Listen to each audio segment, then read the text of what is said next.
dado bastante controversia a lo largo del tiempo, siendo que la humanidad jamás estuvo preparada para una catástrofe como la que se avecinaba, en este caso la pandemia que duró desde el año 2020 hasta su finalización en el año 2022 con algunas ciertas restricciones. Si bien esta catástrofe no solamente se limitó a la pérdida de vidas, así como a cambiar la forma en la que estábamos viendo nuestro día a día, también hubo un desarrollo importante, en este caso en el lado de las finanzas y su desarrollo.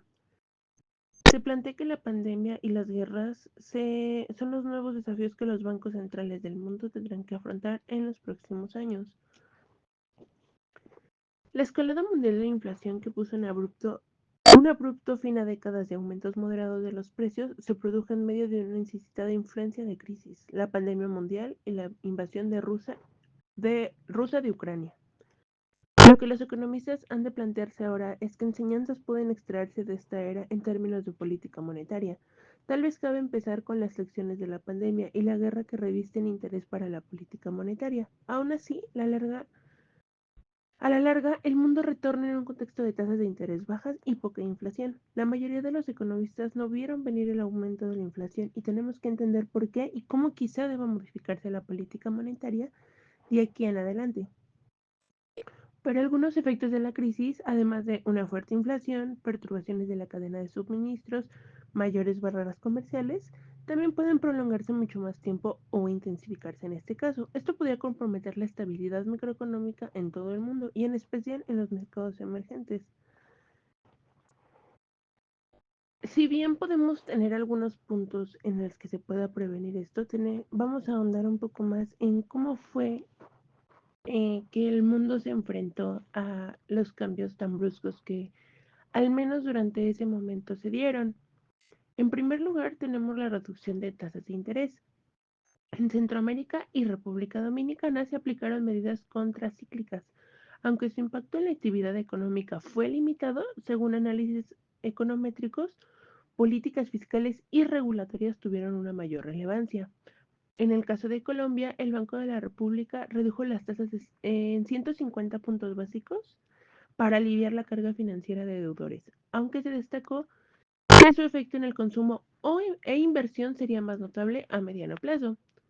En la zona del euro, el BCE mantuvo tasas en 0% e incluso en el menos 0,5% y 0,25% a crédito, con compromisos de no aumentarlas hasta que la inflación se acerque al 2%.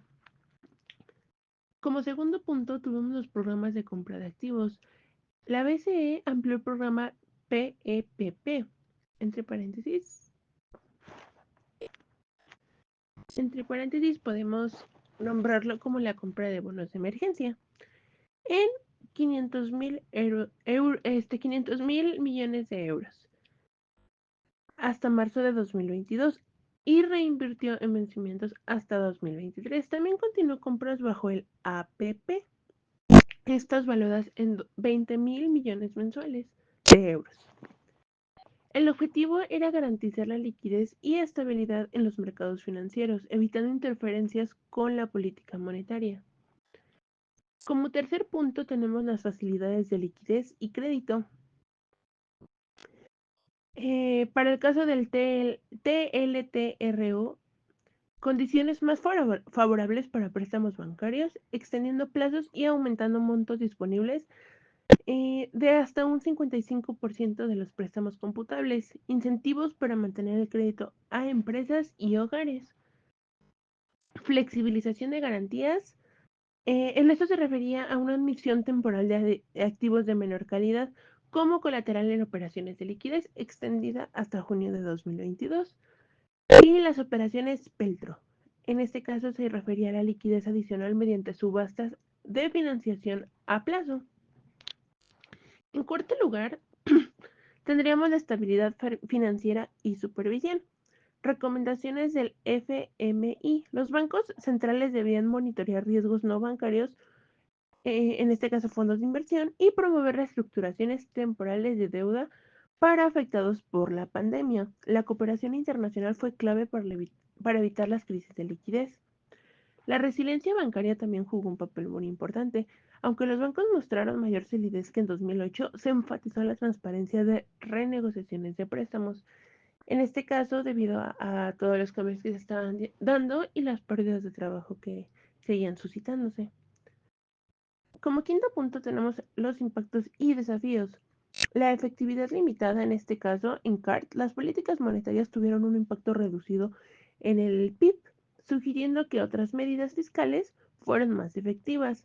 Incertidumbre persistente, el BCE y otros bancos centrales mantuvieron flexibilidad para ajustar instrumentos según la evolución de la pandemia y la inflación.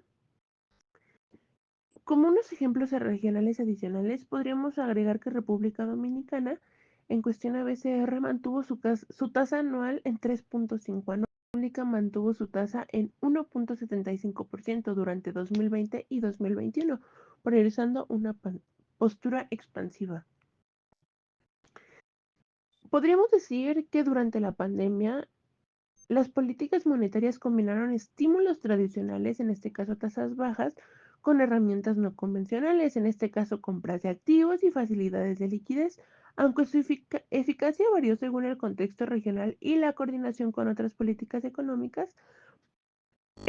Podemos concluir que si bien en este caso podemos encontrar ciertas fallas en algunos movimientos respecto a la forma en la que se maneja el dinero, eh, desde la perspectiva de los marcos de política previos a la crisis, los disparos de precios sí fue una sorpresa, en este caso incluso para las economías más avanzadas, y la inflación aumentó solo un poco al disminuir el desempleo. En este caso, la inflación alta obedece en parte a los acontecimientos inusuales. Algunos de los errores pronósticos probablemente se deben a las interpretaciones erróneas en la curva de Phillips y al lado de la oferta de la economía.